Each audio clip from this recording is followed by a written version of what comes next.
So I have with us here today, Angela Monaco. How are you, Angela? I'm great. I'm We're happy to be here. Thanks for having me. absolutely so happy to have you here. And let's talk about Angela Monaco jewelry. So how did this business come to be for you? What led you to jewelry making and how long ago was that?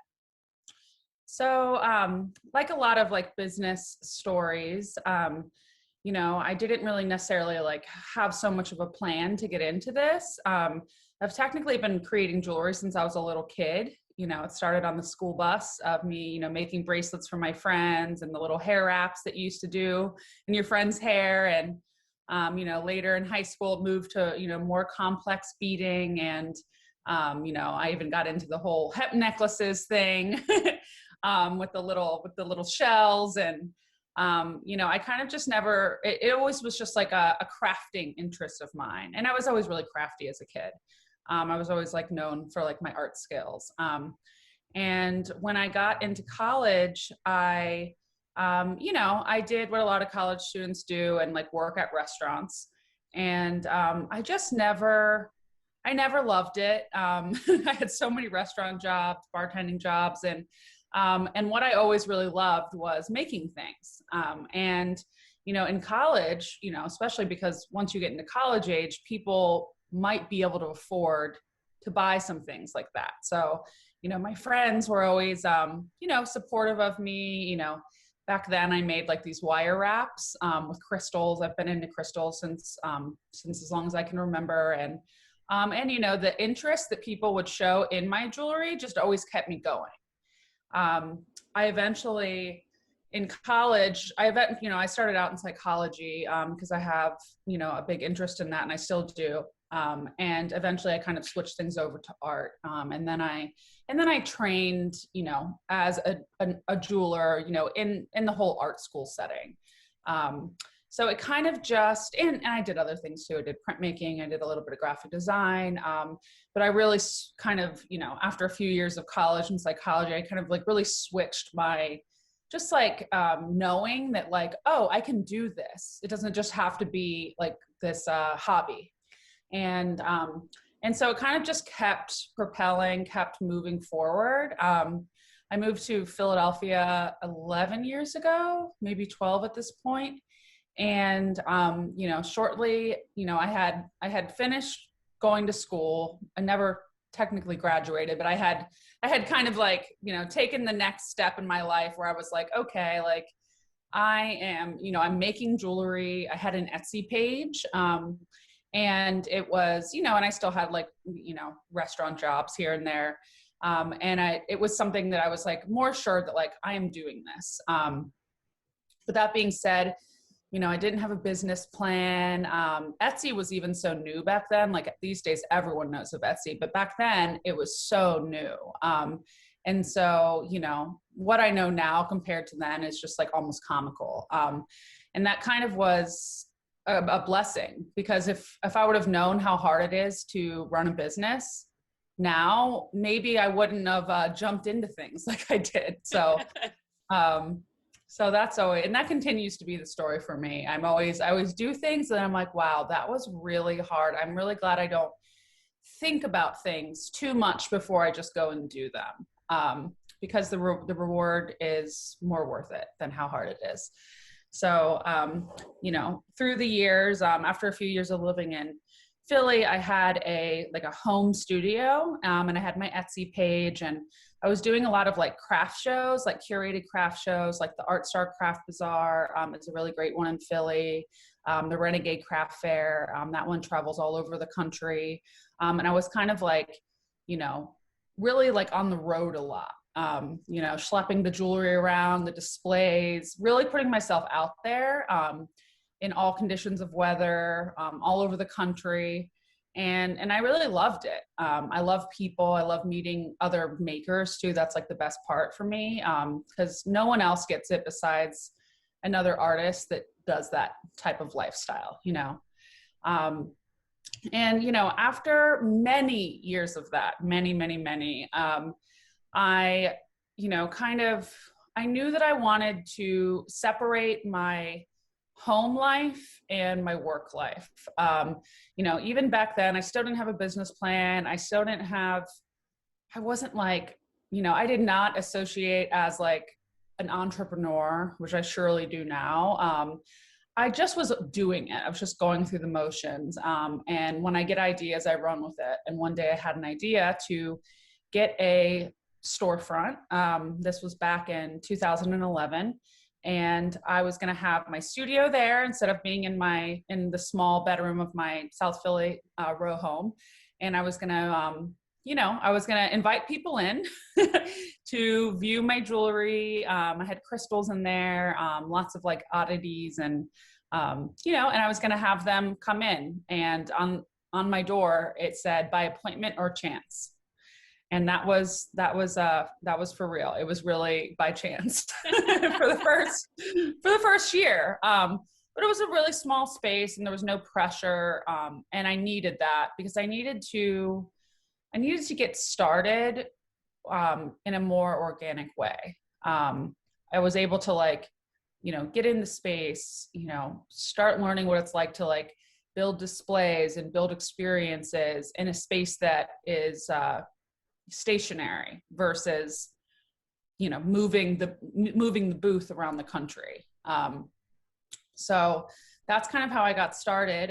And that, having that first retail space, studio/retail space, it was on 3rd Street in Northern Liberties. And that was actually 10 and a half years ago.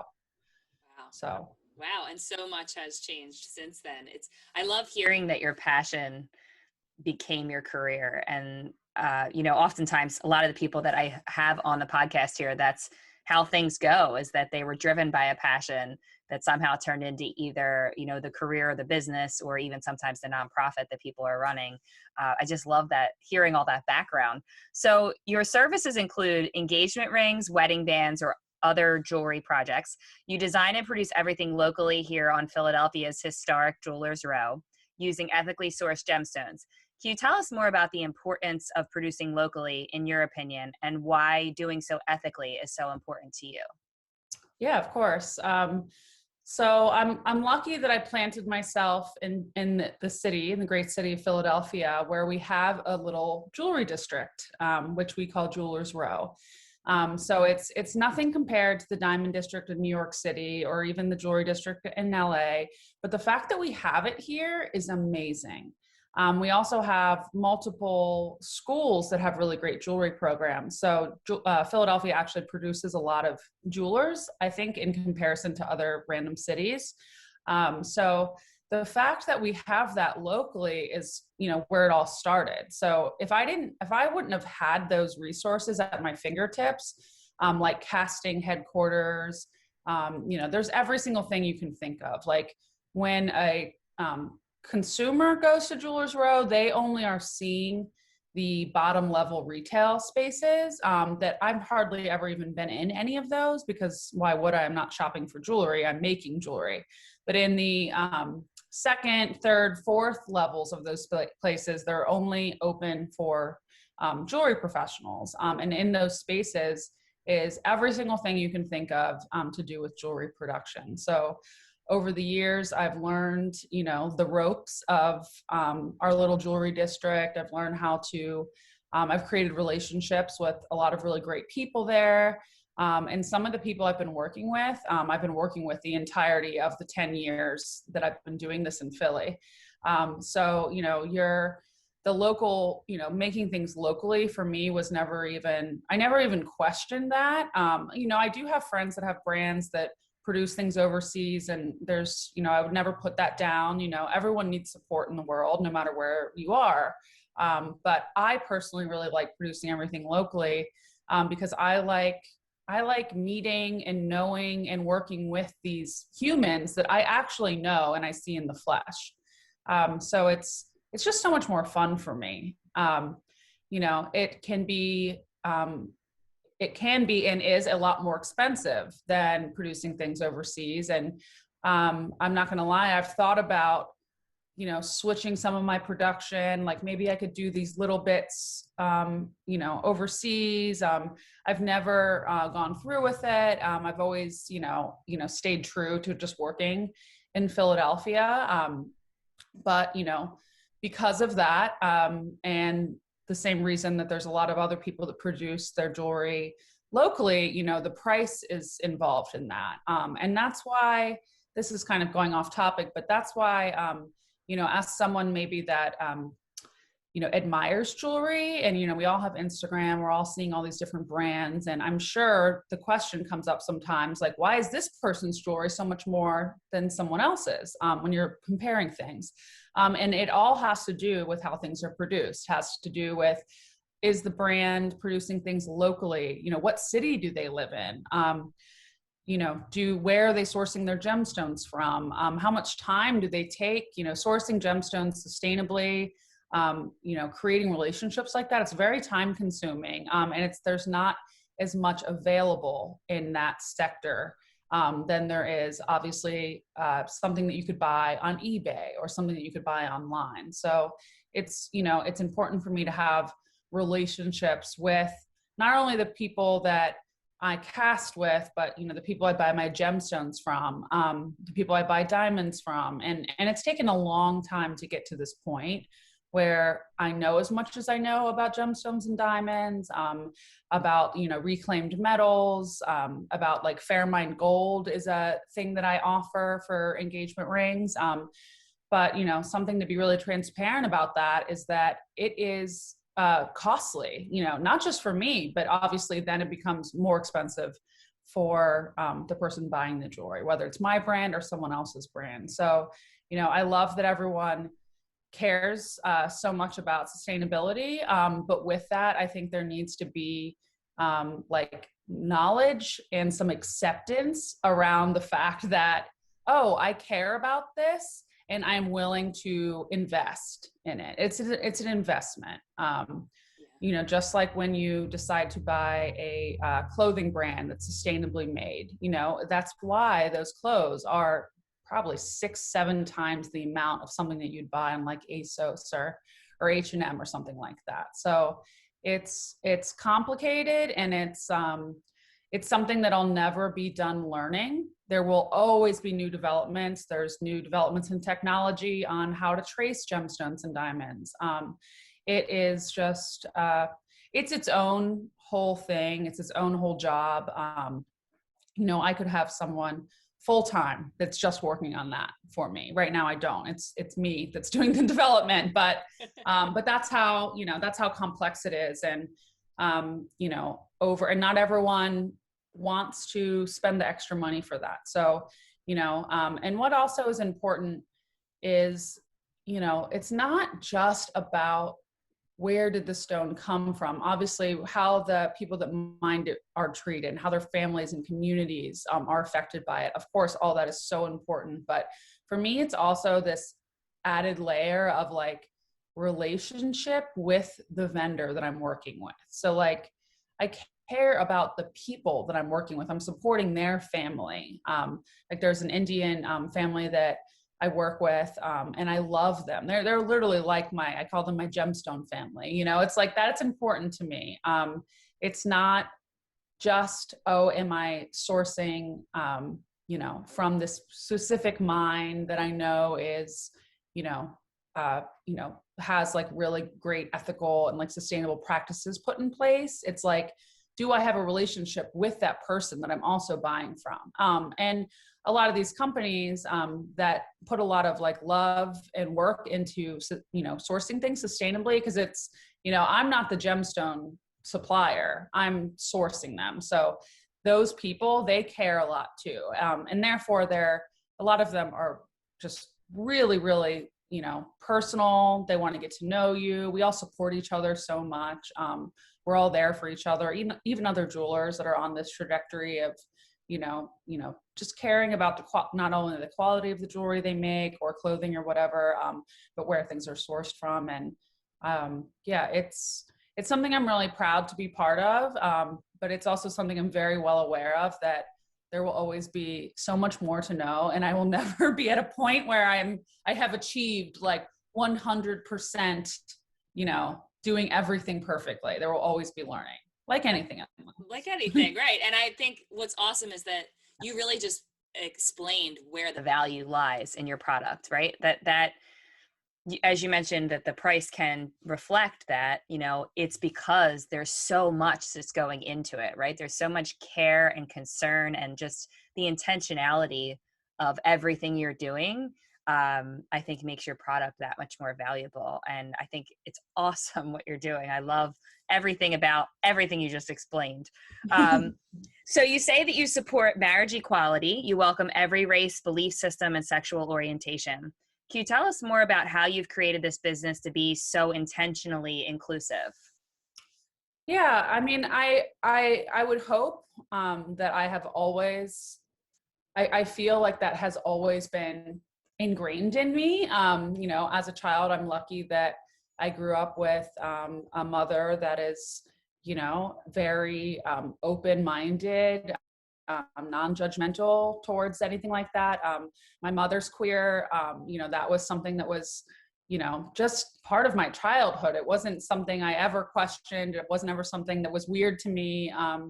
And there's always, again, there's so much to constantly learn. There's so much to make sure that I educate, my staff with, making sure that everyone is treated so well. Obviously I don't hire anyone unless I think that their like heart and like soul is aligned with, treating people with the utmost respect and kindness. And luckily I don't have to worry about that, because I know that the people I work with care about other humans the way that I do. But it's obviously something that I will always continue to educate myself with. Even just being very careful about even something like, people's pronouns. Never, what's the word? Never thinking, let's say someone comes in and they're a certain gender, never assuming that the person that they're thinking about buying a ring for, is the opposite gender. Being very careful about that, being, whether it's through email, talking in person, and just also like, my brand, it's very important to me to explain to people that, everything is for everyone. So like, yes, I have some designs that are definitely more along the lines of like a feminine quality, like something that is pink morganite, rose gold, has lots of little sparklies, is more petite design. Yes, that is like probably considered more of a feminine design nature, but it's for everyone. If you want to rock it, it's for you.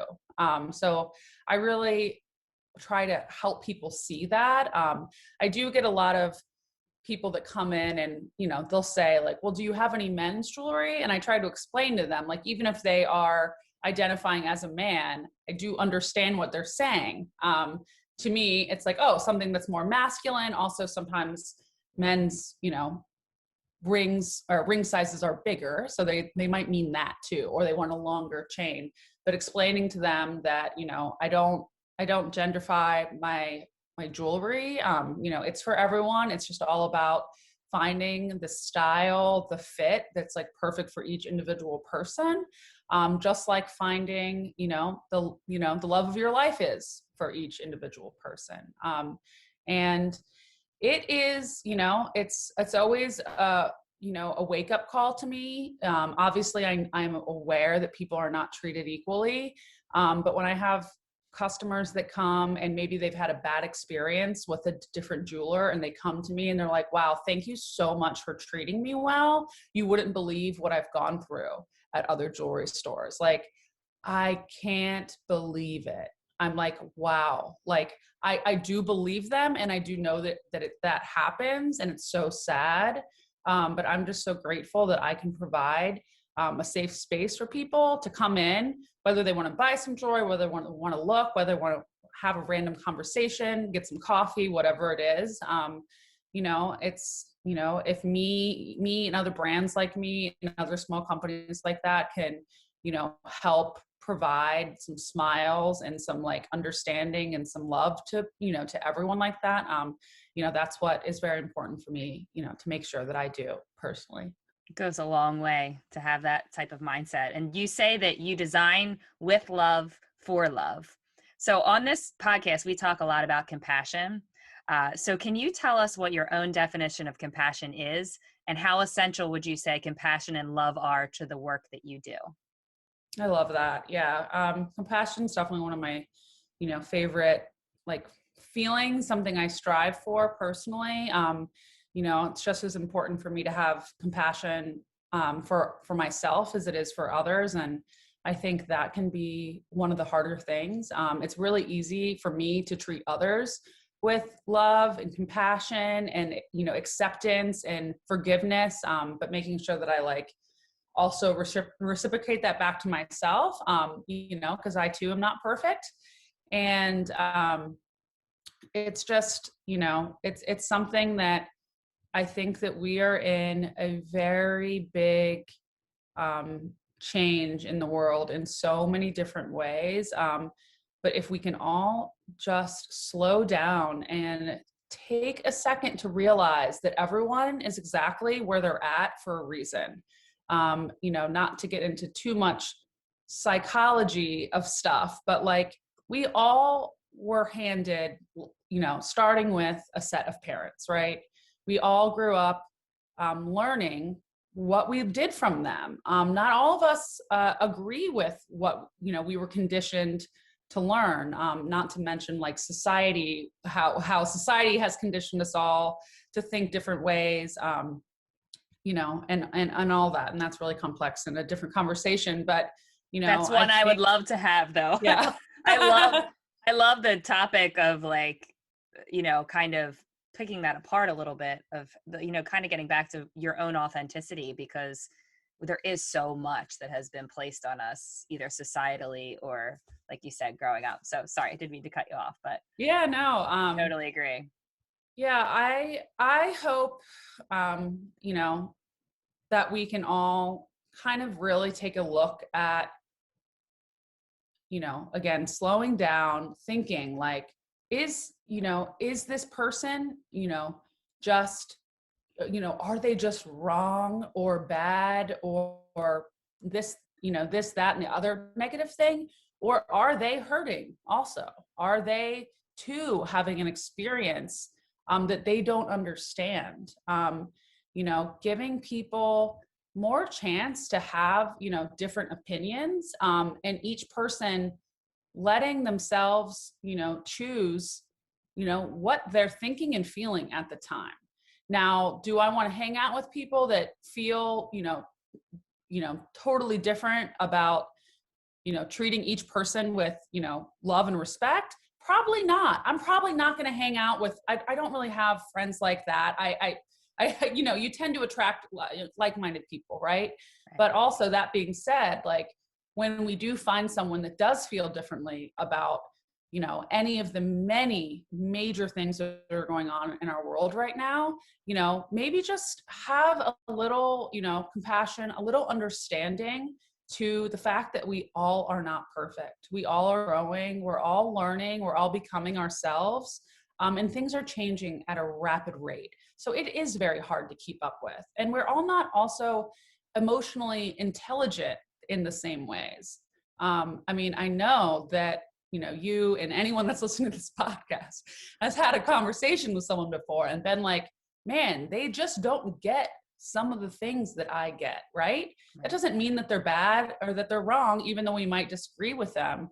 It means that they're at the place where they're at. And there's so many factors that go into that. So I just really hope, moving forward into, now 2022, that we can all just like, be a little easier on each other. Like let's not put each other down for having different opinions, for having different, for living our lives a different way. Whether it's one of the myriad of different, things going on.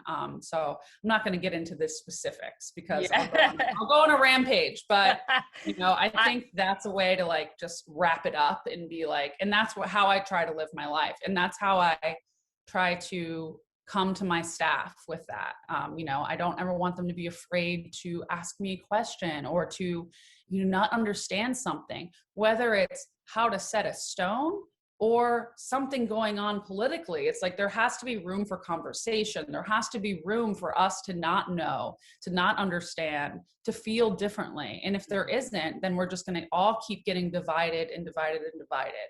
And that's not what I believe in. And a lot of people may think, oh, that's like the love and light, problem that people are having, but I don't feel that it is. And that being said, it's not like I don't, get frustrated with people that think differently than I do. I just try to not outwardly speak on it. I try to not put them down. I might still think things, of course.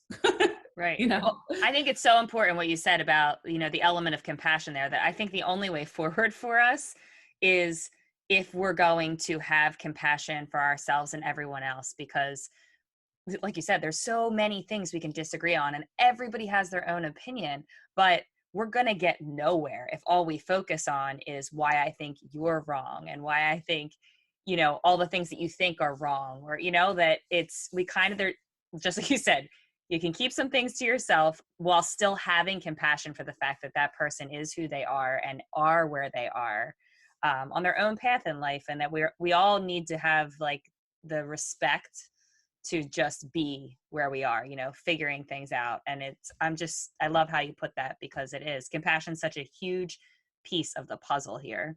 And in reading your ethos statement on your website, I was really struck by what you said.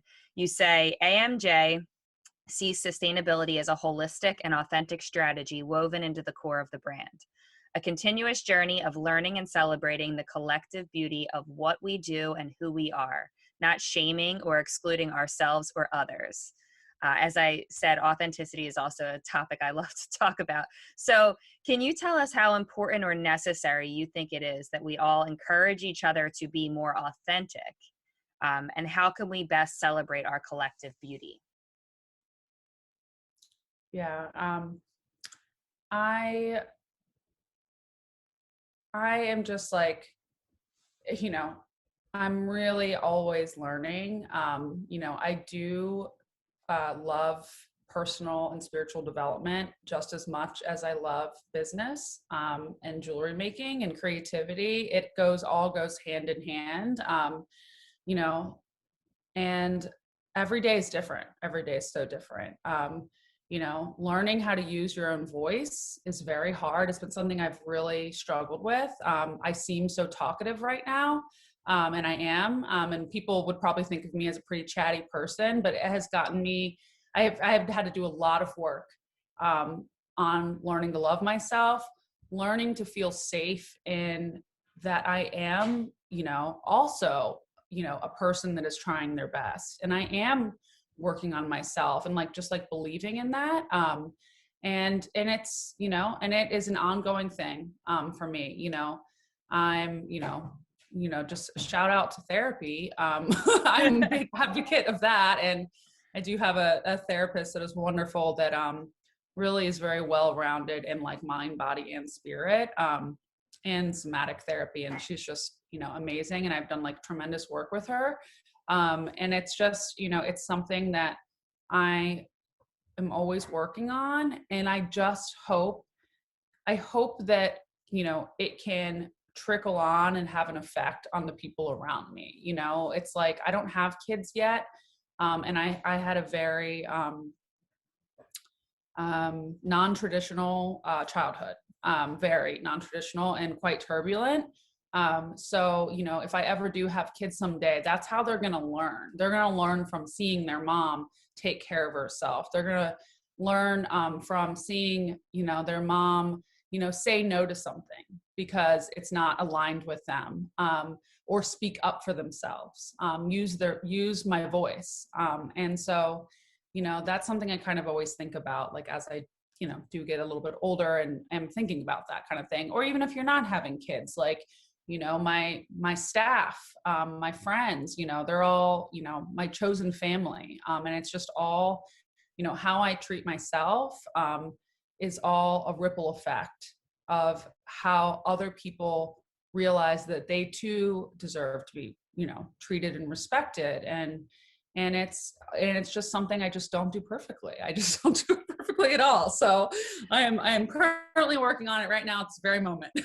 None of us do it perfectly. And I don't think any of us ever will do it perfectly. And as you mentioned, personal growth, like that's, I think it's really one of the most challenging things we can take on in our lives is to be really honest with ourselves and kind of do the inner work necessary to evolve as a person. But you're right. When you do it, it makes the quality of your own life much better, but it also trickles out into everybody around you. And you're inspiring by you showing up as yourself authentically, and even just in this business, showing people what matters to you and why it matters to you, and being so intentional with every single aspect of your business. That is you showing up authentically, and that's inspiring everyone around you to do the same in their own lane, whether it be jewelry making or anything else. So that's very inspiring, and I appreciate you sharing that with us. You say that your goal is to be transparent like a diamond, and that the journey to sustainability is better together. Is there any advice you could offer to other business owners on how to create and implement a more sustainable approach? Yeah, it definitely takes a lot of education. There are great resources out there. There's, for the jewelry industry specifically, there's a great organization called Ethical Metalsmiths, and it's a wealth of knowledge. There's forums, podcasts, IGTV lives, checklists that you can run through. It does cost to be a member of it, but it's not too expensive. It's very worth it. If you're already in the jewelry business, you're already spending a lot of money on trying to get this baby up and running, and it's worth it, right? Like if you're going to buy some gemstones to make some jewelry, you can also, sign up for this. And I think it's about $300 a year or something like that. And as someone that I wasn't really the best at, regular education, even in high school, I wasn't someone that like tested well. I didn't really go through the college path like most people or like society teaches us that we are supposed to. And so for me, alternative learning and like learning, just throughout my life is so important for me. So, I'm always taking courses. I'm like the queen of signing up for courses. Like I have like 3 courses right now I need to do. I just completed a whole year-long course about business development and marketing for jewelry. And it very much all pertains to sustainability and everything from, running the business on the back end of your website to inventory to hiring staff. Like, how do you go about starting that? That's always a big topic. That's something that, I do have experience in now. And just like, I'm always learning. I'm such a little sponge. I love podcasts. That's why when you asked me, I was like, absolutely. I'm obsessed with podcasts. Like, I honestly, I love music too, but I don't even listen. I mean, there's always music playing in my shop. So I think I get my music from that. My boyfriend's always playing music. But I'm such a sponge for knowledge, for education. I love hearing people speak. I love hearing people's opinions. I love getting to know people and us all learning from each other. And, I would love to see some get-togethers, of specifically the jewelry industry in Philadelphia to discuss this topic. People meet on like a national level, but I think that would be really cool. We do have there's the Women's Jewelry Association too, for anyone listening that is in the jewelry industry. That's really great. And that is a national organization, but there's chapters in each city. And Philly has a really great one. Obviously COVID is making it, not, there used to be lots of in-person events, things are turning more virtual and that sorts, just like everything else is in the world. But it's still a really great way to get involved, great way to connect with other people, be seen, feel seen, learn from each other. And most people that are signing up for groups like that, they are signing up because they do want to connect with others. They do want to share the info that they know. They want to learn. And it's very like collaborative and supportive, and it's just very nice. So that is what I think I answered the question. Yeah, that is a few little things that No, you answered it great. That's perfect. I saw on your Instagram account that you have a GoFundMe page due to a series of unfortunate events, including your property being defaced. Can you tell us more about how we can support your cause and how these funds will ultimately help you in your mission going forward? Oh, thank you. Yeah, so I launched that, and to backtrack, I needed to do fundraising to open up this new business a long time ago. But I was really scared too, because, it's hard to ask for help. It is a lot to organize a big fundraiser. Like, let's say I was going to do like a Kickstarter, that kind of thing. That is like another full-time job. And shout out to anyone that has done those. I did one. It is. You did one? Really hard. So I agree. Really hard. It's a lot of work. Really hard. And, I have a few different mentors, and I met with one that, has owned Wendy that owns Metropolitan Bakery. She's amazing. And I met with her, and she was like, I really suggest you do this. I really, she gave me some encouragement. And, there's so many different ways you can go about it, right? But I kept getting, I was literally in the middle of a huge design and construction project. And so I kept kind of knowing I needed to fundraise, but then being like, and I cannot handle anything else. So after a series of vandalisms and just unfortunate events, and also not all of them were vandalism, some of them were just the fact that, like, oh my God, the security system that I have to install cost way more than I thought. And what people also don't know is to be insured properly as a jeweler is not regular business insurance.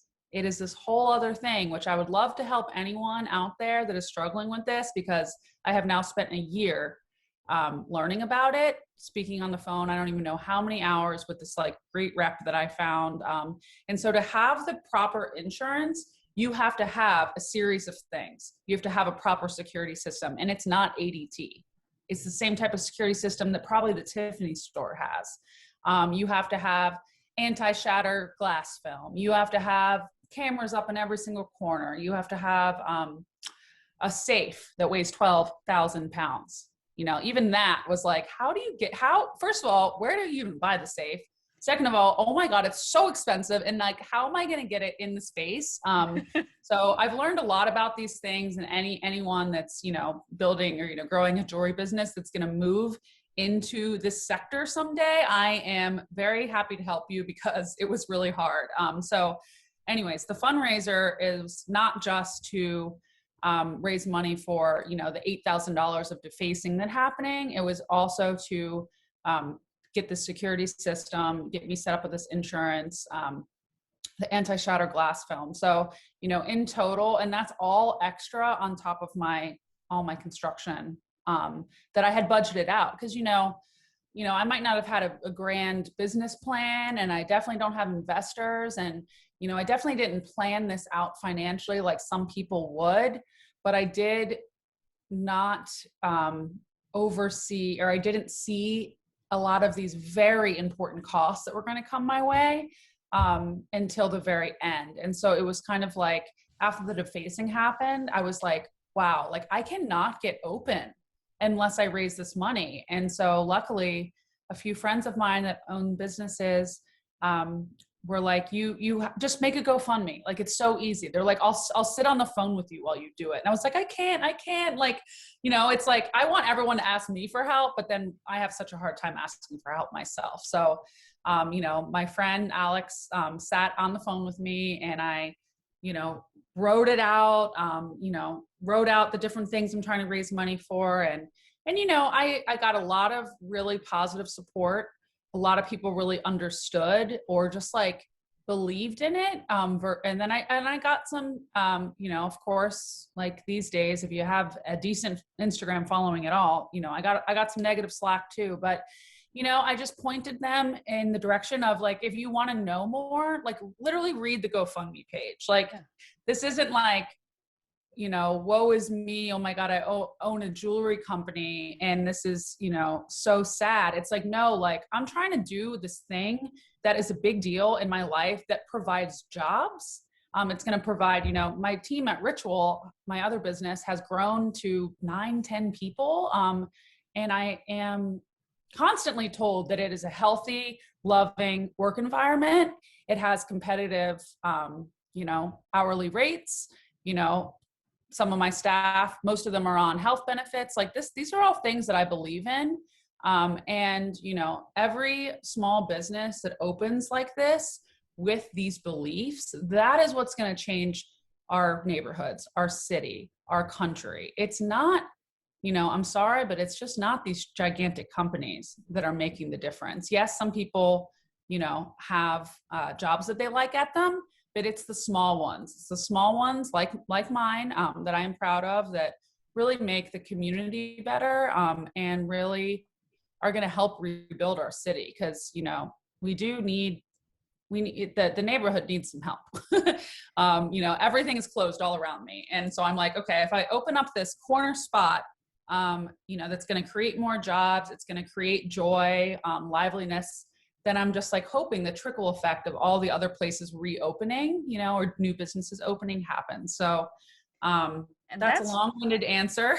No, that's great. And that's what GoFundMe is all about. Like it's all about creating something so that people who really care about supporting passion projects or, small businesses can get behind it and have the opportunity to know there's so many people I think that have the money to give that would much rather give to somebody like you who has like so much heart and, like I said, intentionality in what you're doing, as opposed to just giving their money to like a huge organization and they're not sure where their money's going or what they're even supporting necessarily.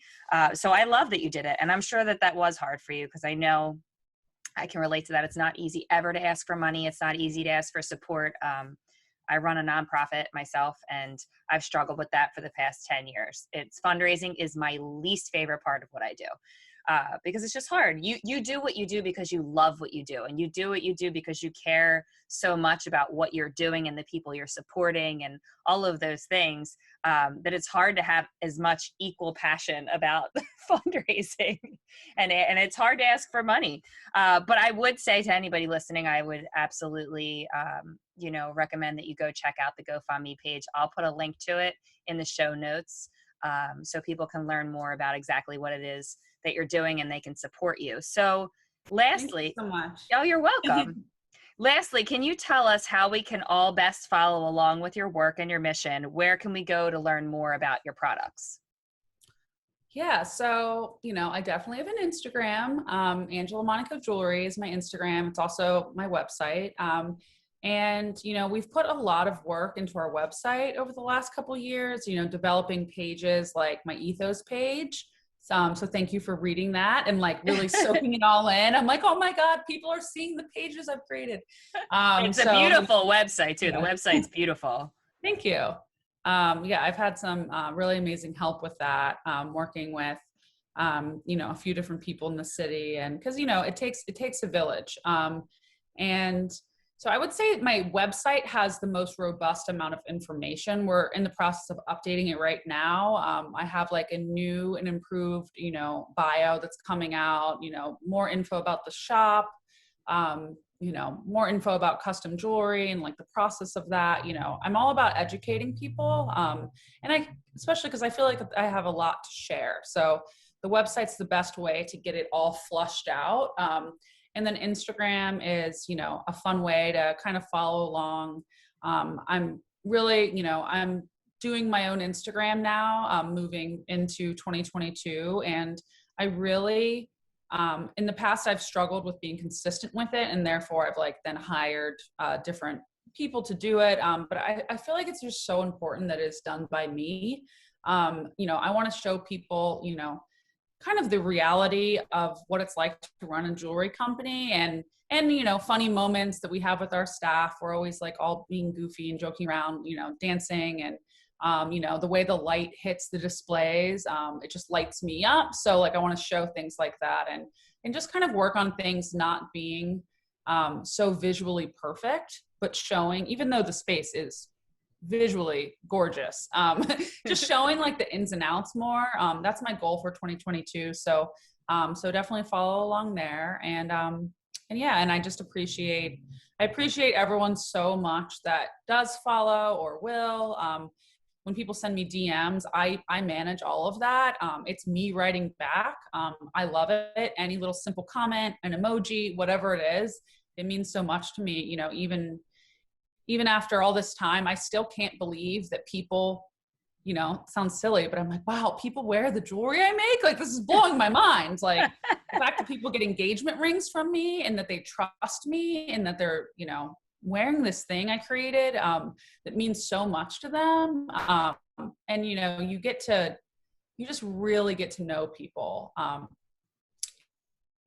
You know, I'm very, very grateful, really grateful for everyone that, you know, reached out or shared my GoFundMe, all of that, whether you donated, whether you shared.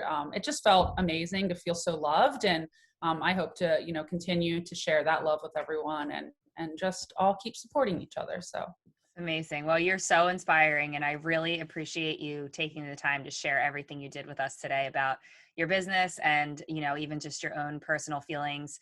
It really is inspiring. So thank you so much for being here today. thank you so much for having me. Those were just like amazing questions that I love to talk about. So thank you.